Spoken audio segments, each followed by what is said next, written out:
एकर सुन लो देख ले बाबा। अच्छा ठीक से देख लीजिए। एकर भाग भविष्य बहुत ठीक छ, लागे जे कल के लेकिन ई बेसी बोले न छ से किया बहुत छै। ई बेसी बोलबे न करे छै, न बोले छ न हारे छै। मनगुनी छिए। हां ठीक छै तू रख ले। हमर देखो बाप रे बाप वो अगलहरी छिए, अगलहरी के देखो ए मास्टर साहब ने सुनियो जी। हे ई देखो सबसे छोट छै जी। एकर भाग भविष्य एहन छै केहन छै कि जय घर जेतै ओइ घर में आग लगा। ठीक छै ए बाबा हां ऊ हमर दादी दूगो ब्लाउज पिन्ने छै, कते दिन तक जीते।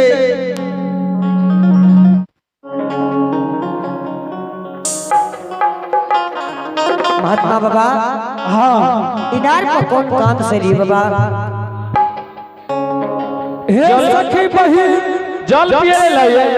हां जल पिए ले लिए। जल पीबो बाबा। सुना है ना जल हम अग्नि नहीं पीबो। हमें जे कहे छै हमर बात अगर तू मानबो तबे कहवा न त नहीं मान न कहबो। कौन बात बाबा? हमर बात मानबो न हम जे कहबो जरूर मानबै। हे पन के पन भरने बहिन हाँ महात्मा बाबा। आए चौघटिया इनार में एक दुर्बल कोरिया मुसाफिर ए चौघटिया इनार में जल पिए ले आबि रहलिए। ओकरा जल नहीं पीले नहीं छै बेचारी। से क्या महात्मा बाबा? देखो कोरिया बीमारी बहुत लसक है होइए ओकर माछी अगर उड़ के शरीर पर पड़ जाता तो तोरो कोरिया भा जेता। महात्मा बाबा हां ऐ संसार में कबीरदास जी कहने छते कि भूखल के अन्न दियो, प्यासल के पानी। महात्मा बाबा हां अपने कौन महात्मा छे कि कहे छे पानी नहीं देले बाबा?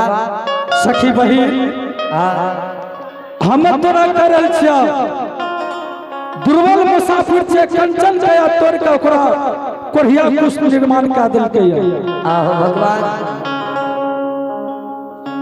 ओकर गंध बहुत विकट गमकै छै। अगर तू ओकरा जल पिला देबो तो तोरा सब बहिन के कोरिया भा जेतौ। तोरे है त करिया घा से हम कह दिलिया न अगर जल तू पिलेबो तो भा जेतौ तोरा के कोरिया। बने है त तोरे है त हमरा कथि ला तोरे और के तो जल पिलेबो तोरे मोटका शरीर में है त करिया घा। सखी बहिन हाँ बाबा तो जल पिएबे करबो तोरा के। जब एहन बात छै त तब त नहीं न पिएबा। हां ओकरा जल न पिलैया जानी चौघटिया इनारे त हाँ ई बाल्टी के उघैन के जोराट से मार के चौघटिया इनार से भगा दियो। ठीके छै बाबा ओकरा जल न पिलैया। ठीक छै। ठीक छै हमें जा रहल छ कोरिया आबि रहल तो। अच्छा ठीक छै जा बाबा। आ त भागले हे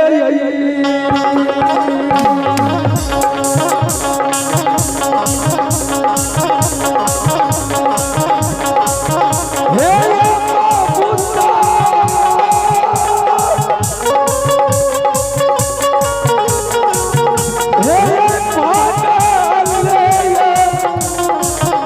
भागले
बायो भागली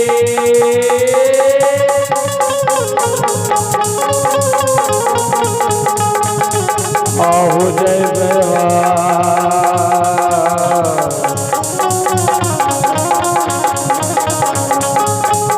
ये हो जय हो इंद्रपुरा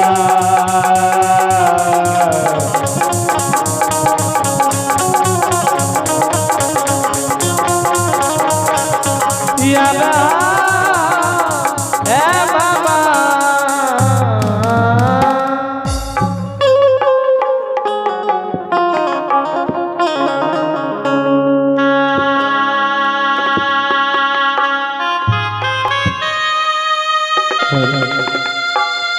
ठाकुर जे हो कोयली आज आगे चाल गए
कोले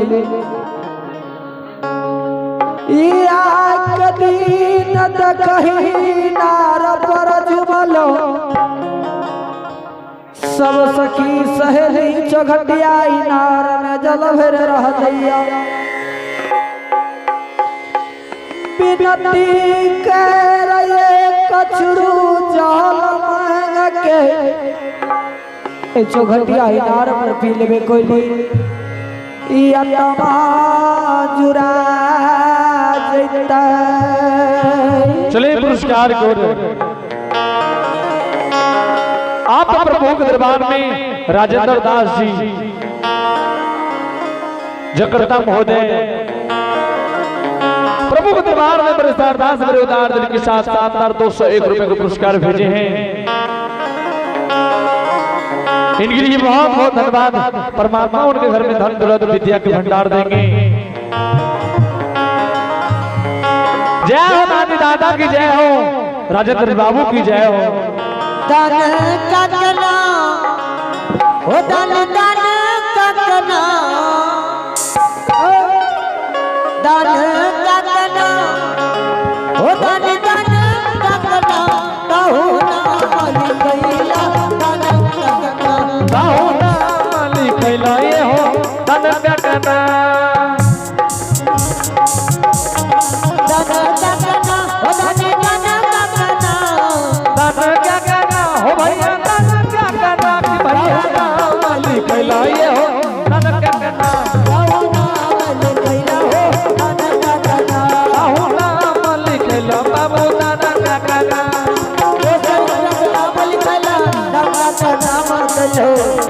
₹200 से नाम लिखैला नाम लिखा के नाम हो गैला भाग जगह का ना हो बाबा भाग जगह का ना पिता हूँ नाम लिखला ये हो भाग जगह कहू नाम लिखला ये हो दादा का ना कहू नाम लिखला ये हो दादा का ना कहू नाम लिखला प्रभु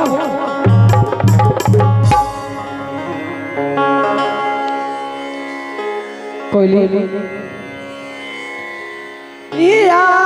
नार पर पन भरली सबसे विनती करके एक चुरो जल मांग लेवे या चघटिया नार पर यतमा जुरा जैता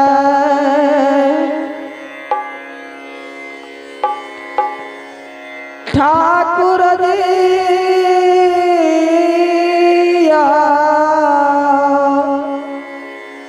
धर्मराज बाबा